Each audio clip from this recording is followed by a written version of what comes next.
अब देखिए, अब अगला जो टॉपिक इसमें चैप्टर में जो पढ़ना है कोनों का त्रिकोणमितीय अनुपात में, इसमें लास्ट पॉइंट आप इसको भी कर सकते हो, मेन टॉपिक इसका ले लो आप लास्ट में।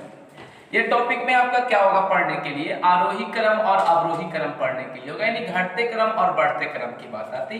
तो सबसे पहले बबुआ यहाँ पे याद रखिएगा, ये दो बातें हमेशा ध्यान रखोगे आप।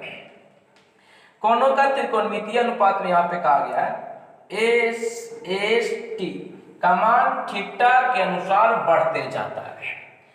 एस का मतलब यहाँ पे साइन ले लो, एस का मतलब आप सेक ले लो, टी का मतलब टैन ले लो। फिर से चर्चा कर लो, एस टी का यानी साइन का, सेक का, टैन का मान थीटा के अनुसार बढ़ते जाता है। यानी कहने का तात्पर्य जैसे उसका जो है डिग्री, जैसे कि 0 डिग्री यदि है तो उसका वैल्यू कम होगा, 90 डिग्री है तो वैल्यू ज्यादा होगा। यानी धीरे धीरे कहने का मतलब जैसे जैसे डिग्री बढ़ेगा उसका वैल्यू वैसे बढ़ते जाएगा।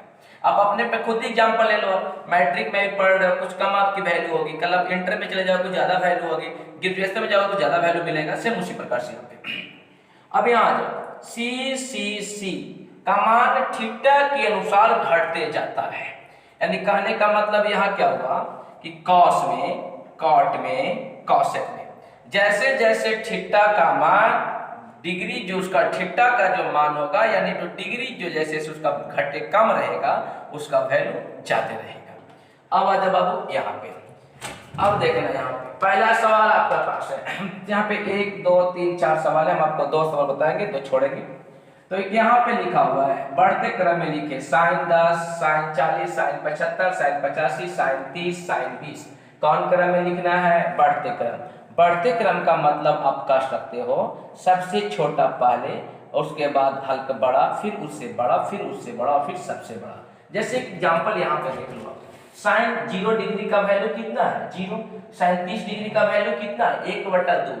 1/2 करने का मतलब दशमलव में चेंज करोगे तो 0.5 होगा, यानी 0 से हल्का सा ज्यादा। इस प्रकार से डिग्री कम है तो वैल्यू भी कम है, और डिग्री अगर देखो यहाँ ज्यादा 90 है ना तो वैल्यू कितना हो गया? 1। तो उसी प्रकार से यहाँ पे जितना जो है डिग्री कम रहेगा उसका वैल्यू उतना ही कम रहेगा। अब देखो ना यहाँ ध्यान से ऊपर वाले सवाल में सबसे कम देखो तो कौन है? तो सबसे कम आपका होगा साइन 10। अब 10 के बाद देखो तो क्या होगा? साइन 20। साइन 20 के बाद क्या होगा? साइन 30। उसके बाद क्या लिखोगे? साइन 40। अब देखो तो बहुत ध्यान से, उसके बाद क्या लिखोगे? 40 के बाद क्या आना चाहिए? साइन 75। उसके बाद लिखोगे साइन 50। क्लियर? उसी प्रकार से यह बना देना आप दूसरा नंबर पे। अब आ जाओ तीसरा नंबर यहाँ पे देखो। अब देखो कॉस में है, मैंने कहा कि सी का मान थीटा के अनुसार घटते जाता है। यानी कॉस में, कॉट में, कॉसेक में जैसे जैसे डिग्री उसका यदि कम होगा, डिग्री यदि कम होगा तो उसका वैल्यू ज्यादा होगा। तो यहाँ देखो कॉस 0 डिग्री का मान कितना है? 1 है, और कॉस 90 डिग्री का मान देखो तो कितना है? 0 है। यानी कहने का मतलब है कि जिसका डिग्री कम रहेगा उसका वैल्यू ज्यादा रहेगा। अब देखो कौन क्रम में लिखना है अपने को? बढ़ते क्रम। बढ़ते क्रम का मतलब सबसे छोटा। अब ध्यान से देखो कॉस 20, 30, 10, 80, 60, 15।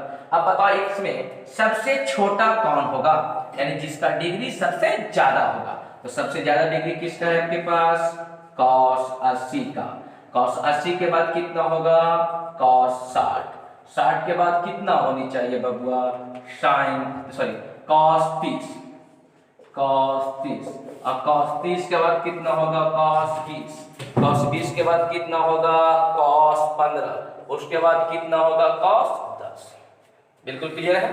तो इसी प्रकार से आप इसको बना सकते हैं। देख लो बढ़िया से, ये मेन पॉइंट अपने याद कर लीजिए।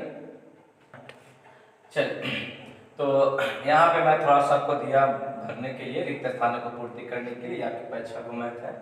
यहाँ पे आप अपने से मान सारणी आपको याद होगा तो यहाँ पे भर के देख लेना, tan 0 का मान कितना होगा, cos 90 का मान कितना होगा, ये सब आप भर के आप देख सकते हैं।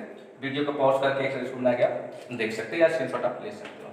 अब आ जाओ इधर पे भाई, इधर पे 3 मैथ आपका लास्ट आपका इस कोनों का त्रिकोणमितीय अनुपात का लास्ट आपका जो है मैथ है। यहाँ पे देख लो, यदि 3 थीटा बराबर 90 डिग्री तो कहता है cos थीटा का मान बताओ। सबसे पहले आप यहाँ चलोगे, 3 थीटा इक्वल टू 90, तो 3 से इसको काट देना, कितना होगा बाबू? 30। यानी थीटा बराबर कितना डिग्री? 30। किसका मान पूछता है आपसे बाबू? cos थीटा का। यहाँ पे लिखोगे cos थीटा थीटा का वैल्यू कितना हो जाएगा 30, तो cos 30 भाई याद कर लेना, cos 30 के मान कितना होना चाहिए √3/2। तो बबुआ इसी प्रकार से अपना 8 9 को बना सकते हो। कोई दिक्कत अगर हो तो भाई कमेंट बॉक्स में दे सकते हैं। बहुत बहुत धन्यवाद।